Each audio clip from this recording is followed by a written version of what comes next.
Hey guys, Darren Carr here, coach of Wise Ocean Pods, and welcome back to another episode of our round review series. On today's episode, we will be reviewing round 22, where we saw a lot of interesting things happen over the weekend, where a lot of our high performing primos failed a little bit and put up some very stinky scores. But then we also saw a lot of our underperforming players pop up for a pretty good game. So, a lot of interesting scores out there and a lot of big scores if you had the right players. Um, yeah, so very interesting round. There's some kind of just come out of it as well, but I don't think they're super fantasy relevant. A couple here and there, but I don't think anything will come out of them. So, um, but before we get into the main content of today's episode, I just really want to put out a warning for you guys before anything we get into anything crazy. Is that I am currently sick. I have been confirmed with COVID, so please excuse me if I do cough or if my voice is a little bit off than the usual. So yeah, not feeling the greatest at the moment, and it's still early days, so it could only get worse from here. But yeah, unwell at the moment, so please excuse anything that happens in this video. But yeah, let's get into the episode and get into the fantasy. So before we get into the games, I guess I wanted to quickly talk about the breaking news. I guess the media segment is there's some injury news that happened this week. So English is mainly the main one we want to talk about. So he is in a moon boot, and that means he's got a bit of an ankle issue. The club seems fairly confident that he'll get up for the game, but I'm not super confident. He did play out the game, but he was very ginger on it. And we all know a ruckman, they can be quite fragile with their, obviously they need their ankles, they're obviously jumping a hell of a lot, so they're putting a lot of strain through that ankle. Luckily English is quite a light ruckman, so not a huge amount of weight, but still nevertheless can hinder him a fair bit. This probably only means good things for the likes of Cherry, who is his next matchup, so he will be a heavily good option as a captain again. But yeah, if you do have an English, it's probably enough just to um, warn you off and just trade him. I think you need to trade him out anyway. With you got Marshall and you got Cherry that are putting 40, 50 points on top of your head only on the weekend, plus whatever they're going to do for the remainder of the season. So I think it's a trade that you just got to make. So that's English done. Sheezel's the other one who came with an injury as well, up to an ankle. I don't know exactly the incident, but yeah, he went down to the rooms, got a bit of treatment, did come out and play out the game. But yeah, looking at him running around on the ground, he was very ginger. Luckily, got up and kicked the goal and did finish off the game quite strong. We will get into his score a bit later, but yeah, he's one I'd definitely be watching this week with what scans reveal. Hopefully, it's nothing too major, but yeah, keep that in mind that he may be out this week, so that could be another forced trade. And probably another one that not many people need to deal with, but besides myself, is that Kerno is potentially out as well with also an ankle injury. He was subbed out in the second quarter on unfortunately 13, and yeah, could be season done for him because he was looked in to be a lot of pain and he couldn't play it throughout. So yeah, we'll wait on scans for that. But I think that's all we had from the injury front. I think everyone else sort of held up okay. There was a few bumps and bruises here and there, but nothing too concerning, I guess, throughout the media. So, well, yes, let's get into the game. So we'll start on the Friday night where the Swans got a massive comeback and beat the Pies by 3 points. We saw Heaney have the fourth quarter of his life. I think he had like a 54-point last quarter and absolutely killed it. The ball just couldn't find a way around from him, and he just. I should get up his fourth quarter, but yeah, the ball just couldn't stop landing in his arms. Like every time they kicked it out, their defense 50, he was there to catch it. Yeah, he had a 60-point quarter. Excuse me. So he had 14 disposals, eight kicks, six handballs, 4 marks, 1 tackle, and kicked a goal as well. He was just everywhere. Yeah, he just had one of those games, and I would highly expect that he gets the 3 votes in that game. Can't win it, but yeah, I still think he's a sneaky to get the most votes in the Brownlow there. Warner popped up for another 114. Again, more super coach than I do think for fantasy. Yeah, just look at the points differential there, 50 points there. So not looking at that at all in terms of fantasy. Anyone that got Roberts had a nice 91. He was on track for a massive one. I think he was on like 70 points at the half. He just puts the brakes on so early. I don't know why he particularly does that. Definitely one you could be looking at for the remainder of the year. He had 19 points in the third and 10 points in the second. So what is that? 29 points. So yeah, close to that 70-ish mark. So yeah, just put the brakes on quite late. Unfortunate for those that did have him. Grundy, if you have Grundy, you need to trade him out now. He is just by far costing you points now, so jump off him if you can. The surprising package in this game was Errol Gordon. A 69, definitely not what you would expected, but I don't think anyone saw the side bottom tag coming, a steel side bottom tag coming. Yeah, that was unreal and did an elite work on him. I think he actually saved his score quite late because, yeah, he was, I think he was on like 40 points at 3/4 time. He had a 21 point last quarter, so yeah, whatever that equals that to be, just below 50. So yeah, definitely saved it a little bit late to get to a 67, kick the goal in that last quarter as well. So that was nice to see if you're an owner. But yeah, hopefully you didn't waste your VC on that, and hopefully you got your captain sorted in the end. I do like Gordon still as a trade-in target. He is definitely one that has a good run home. I think it was just a bit of a unique situation that he got tagged. It didn't really work out for them, so I don't think that's going to work out. Going to continue in the future. Definitely possibility, but yeah, I highly doubt it. That's a very unique situation that they traded him. That they tagged him. Sorry, I'm about to sneeze. But on to Collingwood, we're only really talking about Nick Dacos, who was also very disappointing in this game, 71. And I must say that all the midfielders really struggled in this game. So you're talking Crisps, 81, Pendlebury, 79. Not that he's super fantasy relevant anyway. Dacos, 71. Did cop a bit of attention from James Jordan, but yeah, it's pretty disappointing from him given that James Jordan isn't the greatest tagger in his life, and you're more of just a run with role. It's not like he's going to be putting hip and shoulders into you the entire time. He's just, yeah, on you. But he got 20 disposals, 25 disposals. He just really stopped those marks and did get a few tackles, but not as many as you'd like. So yeah, very disappointing. He's still potentially a trade up for me. He's got the Brisbane Lions this week, and then he goes into the Melbourne Demons there, which is a good matchup. But he got tagged last time by Anil Bullen from the Melbourne. So yeah, and he put up a 62 there. So definitely one I'd still be looking to trade out if you can. If you have the spare trades, only 4 trades left for the season, so make them use them wisely. But yeah, I think we'll move on to the next game. I think that's all from that one. So we got the first Saturday game where we saw Giants put up a bit of an upset here against the Brisbane Lions at the Gabba. So bit of an upset there. Will Ashcroft, definitely one we could potentially look at some stage with a 111. He pops up for these big games with 29 disposals, 9 marks, and 1 tackle. I think it was particularly that Neil was getting tagged by the likes of Bedford, so that really just relied on Ashcroft and Dunkley more in the midfield, which Dunkley unfortunately didn't capitalise too much, but 23 disposals, 5 marks, and 5 tackles. On every other day, that would be alright. Just the 92, unfortunately, wasn't good. I still really like Dunkley as a trading target. He's potentially coming to my side this week, even though his form has been down a little bit recently. He's got one of the best runs to finish off the season, which I can probably just show you now. Yeah, Collingwood and Essendon, both green matchups. By far one of the better ones. The only one better is Noah Anderson, which we'll get into a bit later, who I still do like as well. He's in my side currently. Hopefully he can finish off strong. Melbourne, another one. While we're looking at the matchups, is another one that is really, really strong. But who are you looking at there? Maybe a Trent Rivers, but he put up a 41 on the weekend. Probably not looking at that. Yeah, I don't think you're really trusting anyone else in there. I think even on Oliver put up like a 40, so we'll look at them a little bit after. But yeah, Dunkley, really like him as an option as well. Zorko, a little bit disappointing with an 86. A tougher matchup, so you excuse him for that. I think he'll bounce back pretty easily. And Neil copped the tag, could be definitely a bit of a spokey if you want to trade him in this week with a bit of a nicer run and unlikely to cop a tag for the rest of the season. Just given that they have Collingwood and Essendon. Do Collingwood run that side bottom tag on him? It would be one out of the blue again. I think that was more of just a winger tag, so bit of an unusual one. I don't think that will happen again. So could be a bit of an option. I'll get rid of that. Don't need that anymore. No one really else to talk about, I don't think, from that game. If you had Danaher as your F6, that hurt. 36, sorry. Not great by him. He's had a great season. But yeah, we'll move on to the GWS.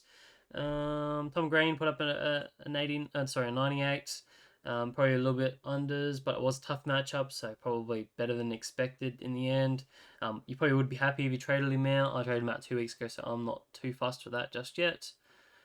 Definitely could be another trade out this week. I still recommend it. I think he has. Oh, who does he have? I think he has Who does he have? He's got Freo, then the Western Bulldogs. So again, tougher matchups. We saw Freo on the weekend be quite restrictive, which we will get into. But yeah, Western Bulldogs are a bit tougher as well. Peatling saved his score. He was having a stinker, I thought. So if you had him, you'd be very pleased with an 86. Okay, sorry, an 83 there. Let's just have a quick look. He was on 2 points at the quarter time.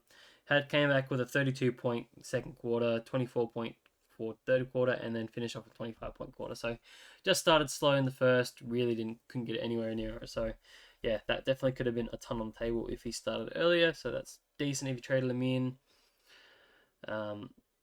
Unfortunately, we did see that Philippou was out, who everyone would have gone to prior to, but unfortunately you can't go back and change it to a Peatling. I don't think its role changed too much from what I saw. If I have a quick look here, still at 64% CBA, so that Kelly inclusion really didn't hurt him too much. He only had 12 CBAs, so nothing to be worried about there. It's mainly Cornelio is the one who potentially could be back this week. Who knows? We'll have to wait to see the injury reports. But yeah, you'd be happy so far with that one. And finally, I think it's just Whitfield, 71. Went down with a bit of an injury, went into the rooms and looked like he could have been done for the day, but did come back out and did play out the rest of the game. Spent 62% time on ground, so no concern there for me. I'd be surprised if anything comes out in terms of the injury report. So he should be good to go. Just a low game. Couldn't really get many marks or tackles. Just, yeah, was being a bit more accountable in this game. So just going to happen here and there, unfortunately. But I think that sort of does it. No one really worthwhile talking about. Like I said, Dunkley's good trading target, and Neil, if you're really looking for a smoky, he's showing a good ceiling. But I'm not super keen on it. Tom Green, I think, is a decent trade out target, and maybe watch for Peatling if his role changes with Cornelio back this week. Move on to North and West Coast, where we saw another upset with West Coast coming back and winning by 5 points in that final term. Good game. It was actually quite an exciting game, but we saw the man of the hour. Potential ruck pick in the near future, Cherry with a 168 as my captain. Very, very pleased with that. I think a lot of people had him as captain. I think it was quite an obvious play. He just killed it. Started slow. I think he was only on 18 points in the first quarter. He loves to start slow. I don't know why he takes so long. But yeah, he just racked it up from there and absolutely killed it. And yeah, very, very nice to have him as a big captain.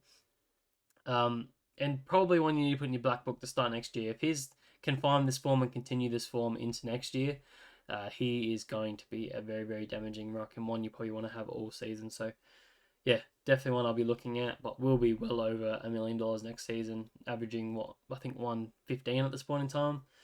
He's unreal. Sheasel, like I said off the top, he has an ankle concern. Did go spend some time in the rooms, but did come out and get a bit of treatment and did finish out the game. But looked very, very ginger. The club hasn't really said if they're confident on him playing this week, but I have my doubts, just given that North have nothing really to play for. They're better off just putting their best players on ice for the remainder of the season. Who are they actually playing? They're playing Western Bulldogs, so a game they're probably not expected to win. And they got the Hawks at UTAS, so tough. So they definitely could see them resting him for the remainder of the season. In terms of his run, it's not the greatest either. Two tougher matchups to finish off the season, so one that you could potentially just jump off of if you're that concerned with that injury. Obviously he scored a 127 or 123, so you can't be disappointed at that. But yeah, definitely one to be concerned about. Bakutcha is just absolutely killing it, and one I'm heavily looking at next year. Sorry to talk about next year a lot. Just yeah, want to throw out these sort of secret ones here and there, which I think a lot of people are doing at the moment. 37 disposals, 5 marks, 1 tackle, 111 fantasy points. He is just a ball magnet. He loves to take the kick-ins and then he just gets the handball receive. So he's just getting that sort of +6 without taking a mark. So he's just unreal. Yeah, gonna love it. And as long as his role doesn't change, he's probably a starter on my side next year. Tom Power, back tons. How did he do it? I feel like he's played like every role under the sun and he's still just scoring somehow. Um, he was in the back line against Geelong. He was in the midfield against Richmond, and now he's gone forward in this game and kicked 2 goals and got to a 100. So, bit of a concern still. I don't think I can recommend people trading it in, unfortunately. I just don't support it because his role is just so up and down and could drop a dirty 60 on you very, very quickly, which, again, a 60 isn't terrible on the forward line, but yeah, I just don't think I could trade it in at this point in time of the year. Could prove me wrong, but yeah, just don't think I could do it. Simpkin, 76, probably disappointing. Plenty of disposals, just didn't really get, the marks or tackles to get hit along with those. He could be definitely a trade out target with a tougher run to finish off for the season. I think he served his purpose and then put up some decent scores for us in that period. So one you could look to jump off this week. And LDU, if you had him, 72, you'd want to be jumping off that as well. That's hurting you in the midfield with a few others going quite big. And that's probably about it for this game. Not to talk about Toby Pink. He's not really relevant. From West Coast, we're really not looking at anyone. Clay Hall kept his price very, very low again, 28 disposal, so he should be basement price next year with any luck. Yeah, I think we will be fine there. Yeah, move on to the next game.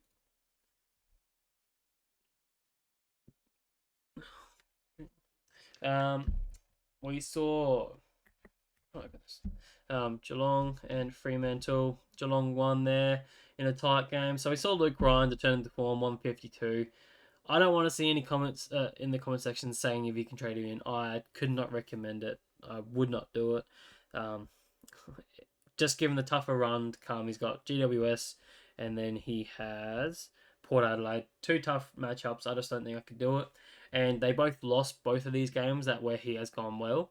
So I would be very, very concerned that the coach gets onto them about possessing the ball as they have gone and have shown before. Yeah, so I just don't think I could jump onto it. It's not worth it for me. But his partner in crime, Jordan Clark, probably saved himself one more week in my side. These two are an interesting conversation. Like, if you have both of them or you have one of them, I think it's probably worth just holding on to them. But if you don't have either of them, I would not be trading them in just because it's very concerning that they've lost both of the games and this is the way they want to play. They want to change it back to that attacking game style where they were winning. So I think that will be very quickly shifted back on because they are fighting for finals. They could very easily find themselves out of finals if they don't change up their game style very, very quickly. So big concern for me there, and probably just saves Jordan Clark from my side this week. But moving along, just a shout out to Jeremy Sharp, 112. He's just been an elite pick all season. One of the best rookies easily. Caleb Sarong, 103, did get a lot of attention in this game by an Atkins, but had to go forward and kick 3 goals to get to that score. He is probably the number 1 trade out target for me this week, given that he has the Bedford tag probably coming to him. I think it's pretty much guaranteed. So, yeah, I highly anticipate he needs to go. He is currently going out of my side to a Dunkley. So, yeah, that's just to give you some idea of what I'm doing. Unless we get confirmation that it's going somewhere else, I think you just have to trade him out. I don't think it would go to a Brayshaw, but it definitely could. Brayshaw's been a bit underwhelming with an 81 as well. Really disappointing in this game considering how much of a friendly matchup it was. They just couldn't really capitalise any of these midfielders. Like 103, 81, and then a 75 from a Young. He needs to go as well. He is up in the trade out targets as well. So a lot of trade outs from Fremantle and really don't know where they sort of sit at the moment, which is very frustrating. But we'll move on from them and go to the Gold Coast. Geelong.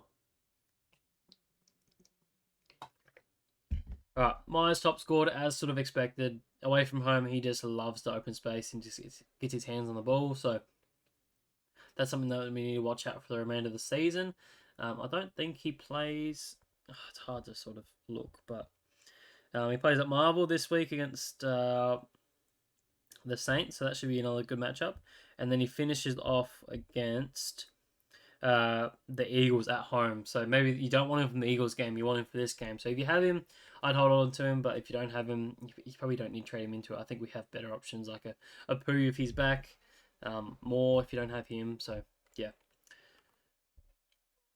Holmes put up a 77, another disappointing one. They've got St Kilda, like I said, so he could be a decent trade in. Probably not trading him in, just given his form recently. 270s at 270s is really a bit down there. So even in a good matchup, what does that bump him up to? Maybe 100. He hasn't really shown the ceiling that we're really looking for this time of year. So for that reason alone, I probably just wouldn't look at him. Tom Stewart was down this week with a 67. Like I said, a lot of primos that were expected to go big really underperformed, so he was one of those. Only had the 19 disposals, 7 marks, and yeah, didn't tackle as much. His role was still fine, like he still had plenty of CBAs, just yeah, was a tougher game. I don't know if he copped too much of attention in this one, just yeah, didn't really get around the ball as much. And then a few rookies here or there put up a couple 60s, which would be nice cover if you had them. But yeah, probably time for them to trade out if you can get to someone that you want to. We'll move on to the Essendon and Gold Coast game. So Gold Coast came back with that final kick after the siren from Mac Andrew. What scenes! That was an awesome game to watch, and yeah, awesome fantasy wise for a lot of coaches. So we saw Merritt put up his second highest score of the season with a 134. He is just super consistent no matter the matchup. I know a lot of people are looking at trading him out this week just given the tough run home, but I just don't think I could do it. He has been so underrated this season with how consistent he's been. I don't think he's dropped below a 75 all season, and I expect that to continue throughout, even with a tougher run. Who um, he's got Sydney this week, and then he's got Brisbane Lions. So again, tough matchups. Could cop a bit of attention from what's his name, James Jordan this weekend against Sydney, and then tougher game against Brisbane Lions. So it's not the worst thing, but I just back him in to be consistent. He's always going to be close to that 100 mark, if not just below. So I'm looking at holding him. The man below him is the one that really concerns me. Yes, he put up a 127 in Nick Martin. But yeah, that's the one that really concerns me with against Sydney and Brisbane Lions.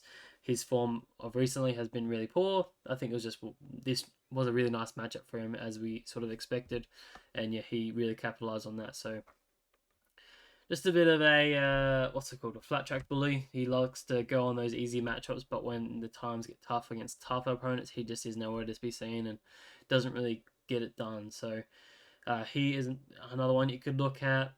In saying that, though, the likes of what's his name, Josh Dacos, so he plays that wing role for Collingwood.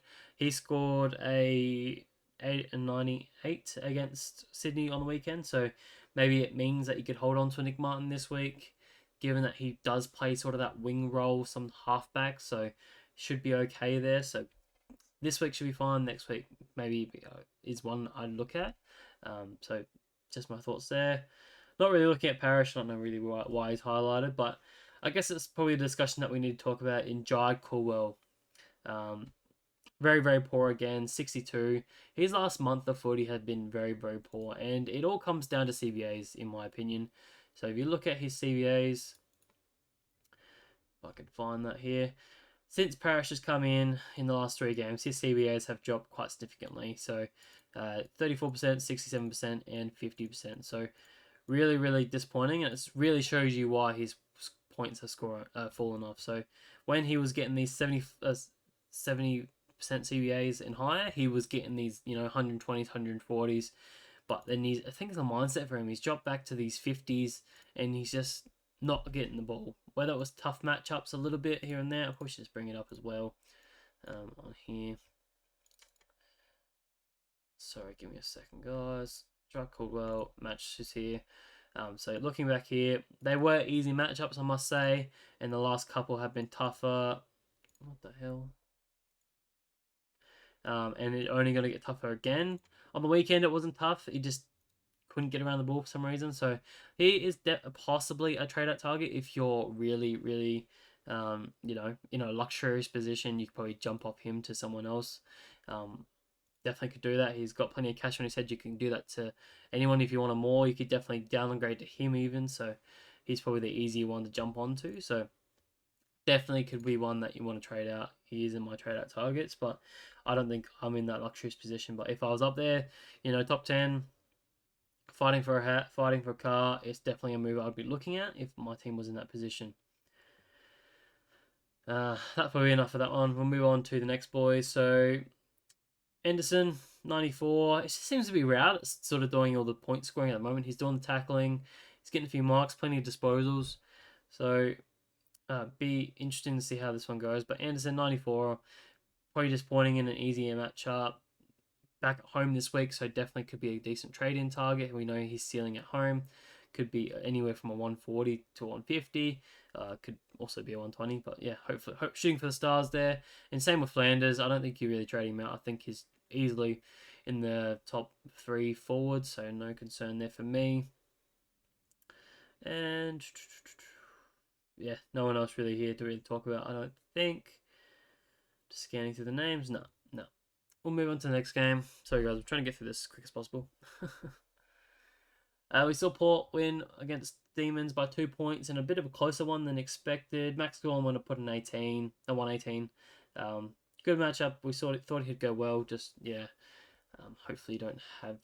Would have been damage limitation if you didn't have one of the two main rocks in Marshall and Cherry. But yeah, still losing your points there. Don't think the run's as good, so could potentially be a trade, but probably very luxurious. Salem is one to watch. He has a really good run to the end of the season, as I did show before for inside mids. So even for halfbacks, I think I'll show you that. By far one of the easiest matchups to finish off the season, and he put up a nice score. And has been okay recently, so if you really want to go left field, he's definitely one you could look at. Besides that, Rivers, my man Rivers, 41, super disappointing, 73% time on ground, 14 disposals. Had the role, there was no concerns there. I just don't know where this one came from. And I would love to trade him out, but his run is actually really good to finish off the season, so I'll probably just end up backing him in, unfortunately. That really hurt though, and since I brought him in, he has been so far worse than what I ever could have expected. With what I think he's averaging, less than 70 in that time, so that's very, very disappointing. So if you do have him, I would recommend trading him out, but it's tough. It's very tough to do that when he does come up against this good run, and we've been holding him through that tough one to get to that point. But talking about the Port boys, Rosie and Butters both put up 113 and 108, so we'd be very pleased with that. Probably a bit unders for their easy matchup, but yeah, you're happy with that regardless. Their run to end the season is pretty mediocre. I think they're both neutral matchups against Adelaide and then against Freo. So we know the showdown's always a tough one, and then Freo at Freo is a bit tougher as well. So definitely one to be wary of. I probably wouldn't trade them out just given their form, but probably wouldn't trade them in either in that case, So yeah, probably be mindful there. Don't know why Logan Evans is still ticked off there, but yeah. Power Prawn Stars, I know you're watching this. Willem Drew unfortunately didn't work out. Hopefully you did not trade him in. 62 would have definitely been a bit bitter. Just a bit of a shout out for you, my friend. But yeah, we'll move on to the next game. My boys, Hawks, beat Carlton by 77 points, I believe, or whatever, 75 points. Is that right? Something like that. Yeah, very, very pleased with the Hawthorn supporter. But fantasy-wise, Kennedy put up a 134. If you had him, he's just super inconsistent. And like I said, that fix-it boy, I just don't think I could see it. It was just one of those games that just landed in his lap every single time. So I couldn't do it. Nick Newman definitely saved his score late in this game. I think he was on 29 points at the half, and then he just came home steaming rolling with a 52-point third quarter and the rest in the fourth. So yeah, I think he was just one of the fitter blokes out there and just was always reliable in space. So they just found him all the time. Very big trade target for everyone if you don't have him. I think most people would have traded into Sinclair last week. So if you don't have a Nick Newman, I'd highly recommend getting on him. as quick as possible. Well, she put up an 89. It's okay, I guess. It's a bit unders for what I wanted, but in a tougher matchup against the Hawks, it was to be expected, so I'm not too disappointed in that. He has an awesome finish off to the end of the season, so I highly expect him to bounce back and be fine. He's got West Coast this week and then St Kilda the week after, which surprisingly are a bit harder, but yeah, I think he'll be bounced back and be fine. And my boy Kerno down the bottom here with a 13. Some things just don't go your way in fantasy, and that was one of them. 51 last week, and now a 13 in subbed out in the second quarter was definitely not what I expected. And up against West Coast this week, and probably is a forced trade out. So that is very, very frustrating as an owner. Yeah, but probably is going to be a trade out this week. If he does manage to get up, then I'll probably look at holding him. But more than likely he will be out this week, unfortunately. But from the Hawks, Dylan Moore by far the only option that we're really looking at. 132, he is just absolutely killing it and just did not have an opponent in this game. He was just everywhere. Started from the set out and just outworked his opponent all day, and just 15 marks just goes to show how hard this guy works. So yeah, he is a huge target if you can get onto him. He is by far the next best forward out of those four. So jump on him if you don't have him. Besides that, no one else really talking about. The Hawks are just so friendly in terms of sharing the ball. They just aren't hugely fantasy relevant. I know people are looking at assists. I just don't think the more ball movement the Hawks are going to be producing is going to be inducive to him scoring goals. Scoring fantasy points. Particularly because they're going to be fighting for finals and they're going to be wanting to boost their percentage. They want to get it forward. They just want to run and dash, use their wave, and get it forward. So that's probably going to mean he's not going to have as a huge game, even though it is up against the likes of Richmond and then up against Northern next week. So I can do it, but I know other people are looking at it. But yeah, that will do it for that game. We'll move on to the Richmond and St Kilda game, where we saw St Kilda comfortably beat Richmond Tigers. Tigers are in a world of hurt at the moment, but Daniel Rowley top scored with 135 in a bit of a ceiling game for him, and he was everywhere in this game. Just 10 marks, 36 disposal, 3 tackles. Sorry, killed it. And a really big smoky if you're really, really looking for a cheaper option in the defense line. His run to finish off the season as a designated kick-out player is, again, unreal. One of the better ones behind Salem, Hawthorn, then the Gold Coast Suns. So it doesn't get much better realistically. So if you're really looking for a left field option, he's definitely one that you could look at, but definitely one you're going to be cautious with. He has been known to drop quite some low scores. Short, probably just behind him as well. A 94 from him is very disappointing, I would have thought. Nankervis, an 80. I would assume not many people have him anyway. And Taranto, if you traded him in as a unique, a 74. Very, very disappointing as well.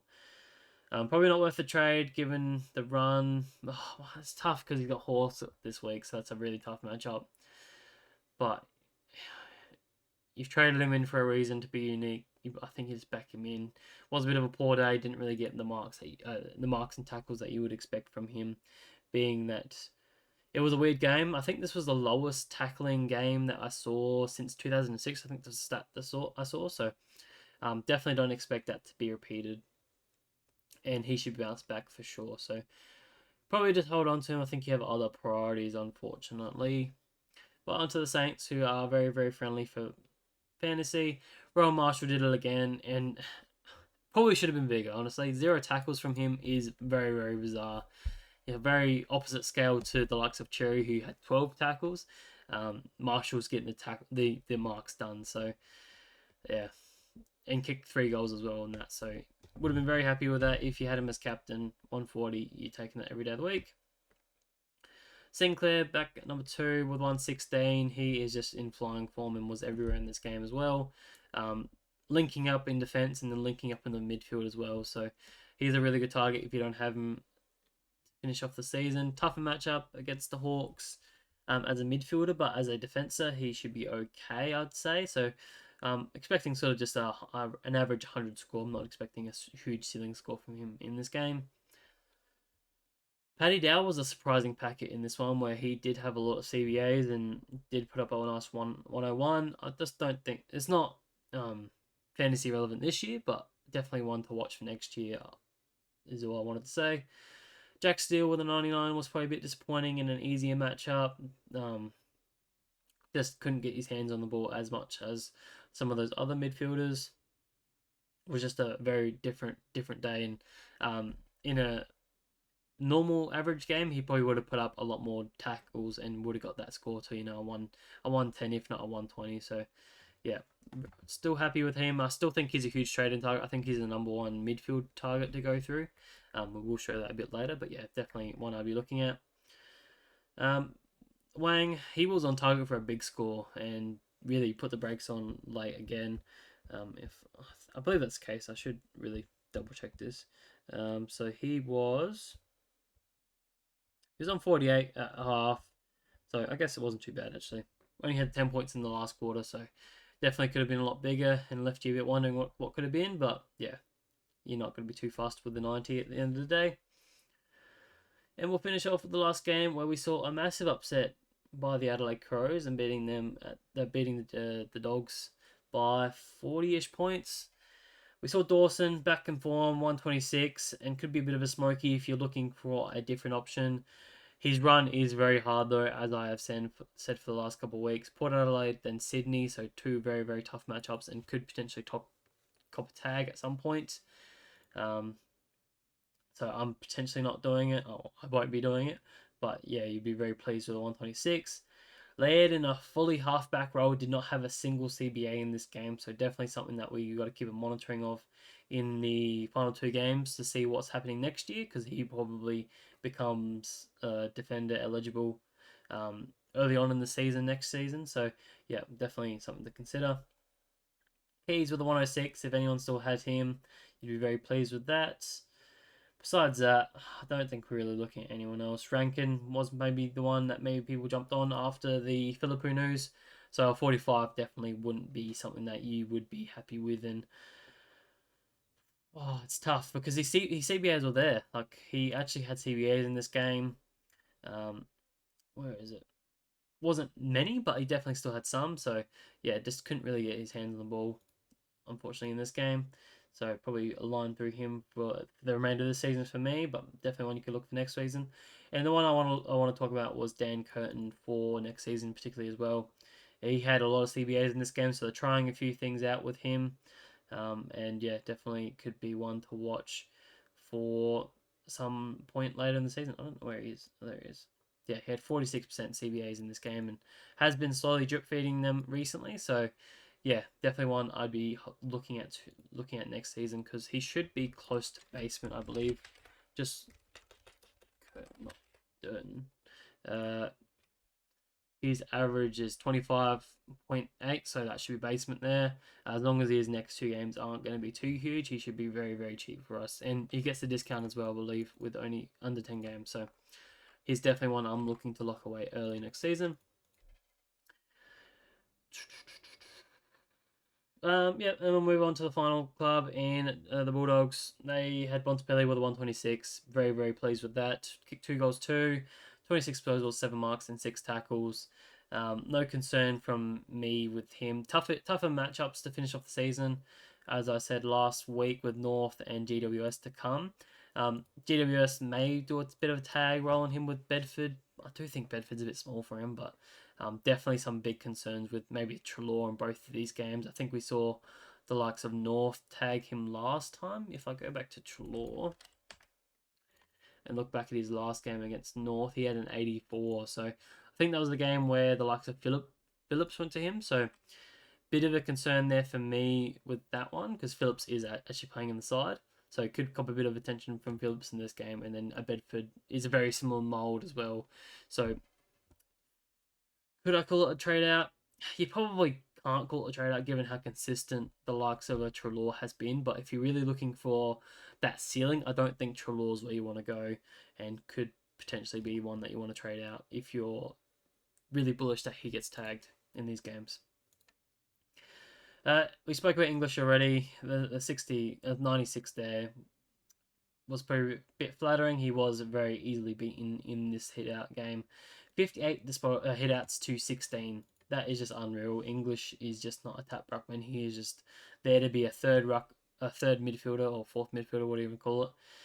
Yeah, he definitely should be getting a lot more hit outs than that. So, but yeah, that sort of does it for all of the games. I guess we'll just quickly go through the main trade out targets, trade in targets, stuff like that. It's really hard to sort of do this, but trade out targets, Caleb Sarong is my number one. Just given that Bedford tag coming this week, he should put up a pretty dirty score. So I think it's easiest to jump off of that again, unless it's confirmed to be going elsewhere, like a Brayshaw or a Young, then this would change a few things. But yeah, I'd expect to jump off them. Hayden Young's number two, just with his poor performances over the last sort of couple of weeks. Or even the last sort of month or two since the buys, he's been sort of this 90s guy. I think you can easily get him to the likes of a Sinclair or a Newman that provide you that higher ceiling and be a bit more consistent. So tougher run to finish off the season, so jumping off him would be very nice there. Put Jai Caldwell at number three there, just with his last 4 weeks of form have been really, really poor with those dropping CBAs. Tougher run to finish off the season. Yeah, I just think it's definitely one that you got to ponder on, especially if you're up there fighting for cars and hats and stuff like that. Definitely could be a point of difference for you to finish off the season with a tough run to finish off the season with Sydney Swans and Brisbane Lions, who we know are really, really tough. Yeah, so there's number three. I've still got Tom Green at number four there, just given the tough run. He's got Fremantle, who we saw Tom Stewart, who's really struggled against this week, and then finished off with the Bulldogs, who can be quite restrictive as well. So could possibly move off him, but his form has been pretty decent. Two tough matchups and still managed to put 80s and 90s. So definitely one that is the reason why he's lower on the ground, lower on the list. Sorry. And then finally, Dacos is up there as well. For all the reasons that I said, he's got a tough matchup this week against the Brisbane Lions. Probably doesn't cop attention in this game as such, so I don't think they're running that berry tag as heavily right now. But then the next week against Melbourne, I do expect Neil Bullen to go to him because that's what happened last time, and that's when he scored that 62 early on in the season. So he's one I'd highly trade out, and the reason why I traded him out a little while ago. So that's all the trade out targets. Now we'll quickly go through the trade in targets. We'll start in the defense line. So again, Jack Sinclair's number one, I think, for the trade in targets for the defense. His form has been really elite recently. Hasn't shown much of a flaw. So yeah, this week match up against the Geelong Cats is by far the friendliest. So jumping on him would be very nice.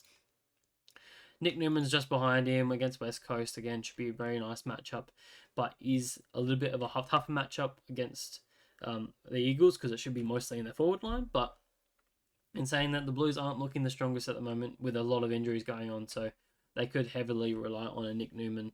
So I think it's just getting one of those two. If you don't have one, then get the other. But if you're making that decision, I'd still probably go with the likes of Sinclair, just given that higher floor that he's shown in the past sort of 2 or 3 months. And I've put Coben McKercher in here as well, probably because I'm not super confident with any of these other players. Like She's with that injury cloud. If you don't have him, I probably wouldn't be trading him in. Wang really hasn't shown much of a ceiling, but it's been that sort of consistent 90 to 100 player. Dacos for the tag risk because you're not trading him. Luke Ryan, I know he's put up a big ceiling, but tougher games to finish off the season, and I don't expect that game style to continue. Houston, he's put up fucking 40s. I'm not doing that. I'm not risking it. Sisley, again, that ball movement from the Hawks, I don't think it's going to provide these sort of big scores that you're looking for. Yes, he had a 137 against them early in the season. I just don't see it happening where they're trying to really fight for percentage because that's what they need to guarantee their spot. So I don't expect him to score very well. You're not going to go with his injury history. Richards was been well down on what he's meant to be doing with some 60s. McCoach is sort of just that next best guy who's by far been a lot more consistent and shown a higher ceiling. So yeah, and has much better run to finish up the season against Western Bulldogs and then Hawthorn. So yeah, he's the next best, so that's why I put him in there. I could have thrown a Holmes in here against the next two matchups against the Saints and the Eagles, but just given his last couple weeks of form with back-to-back 70s, I just don't think he's going to show that ceiling that we're looking for. I think his top score is a 120, so a nice ceiling, but not the highest that you're really looking for. So that's the defenders. Move on to the midfielders now. Jack still tops the tables with his recent form. Since the bye, he has pretty much gone well over 100. I think he's averaging like 115 or so. Just dropped below 100 in this game, but easiest matchup of all season against the Cats. He should go very, very nice in this one.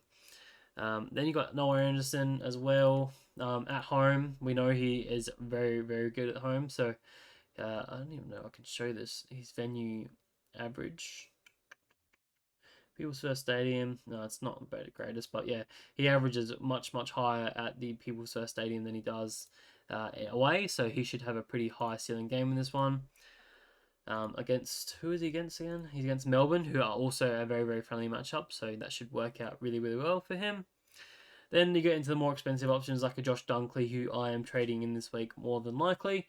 He's got a really nice run to finish off the season against the Collingwood and then Essendon. Bit down on form in the last sort of 4 weeks, but I expect him to bounce back quite heavily. These two particularly have been tougher matchups, and then even the Swans have been tougher matchups. So 2 easy matchups, he should put up some decent stealing scores, and I expect him to go back to these, quite decent scores. So yeah, expect him to go well. Then Errol Gordon, I always think he's a pretty good option there. Yes, he had a down game on the weekend, but he was tagged. I don't see that coming again to finish off the season against Essendon and Crows. I think he'll be fine to finish off the season, and should be good one to trade into. But yeah, not as good of a run as the other guys, so that's why he's a bit down. That does it for the midfielders. Let's quickly talk of the rucks. Cherry and Marshall, that's about it. If you don't have one, get on top of them. Pretty straightforward. They're going to be captain options for you for the remainder of the season, pretty much. Looking at them, I think it's quite evident that you want to be looking at them for the remainder of the season. They've been going really, really well, so jump on them when you can. And to finish off, forwards, so you got Dylan Moore at number 1. I think by far he has the best run and the highest ceiling from the forward. So I really, really like him as an option if you can pay up that 824k. He will pay that in dividends for you. He just finds plenty, more than enough space to reward you. So yeah, hopefully you can hit the scoreboard this week as well and put up a big ceiling score for you. Number 2 is Filippo, assuming he is back from illness. I can't imagine why he wouldn't be, but for all the same reasons that we were discussing last week, his midfield role is always very, very nice and should put up some decent scores against the Cats as well. Should be very, very nice there. So here's number 2. And then I've thrown up Jeremy Cameron as number... he's in my side currently because I did trade him in. He's got the Saints and then the Eagles against him. So those should be very, very fruitful matchups for him and should hopefully kick a bag. The only flag I have with him is that if Tom Hawkins comes back in as a sort of a farewell game and such, then that could hurt his ceiling as for sure because they'll be targeting Cameron. They'll be targeting Hawkins over Cameron. So be mindful of that. That's why I've put a Filippo above him as such. So I probably will trade him to a Filippo instead of a Cameron. But yeah, just for now, I've locked that out. But yeah, I think that will do it for this week. Again, please leave any questions you have in the comment section below. I will be responding to those in the trade mode video later on the week. Hopefully I'm all good to continue that. I should hopefully be better by then. We'll wait and see. But yeah, if not, I will be responding to those when I get a chance. Besides that, please leave a like on the video, subscribe, and I'll catch you guys later on in the week. Bye.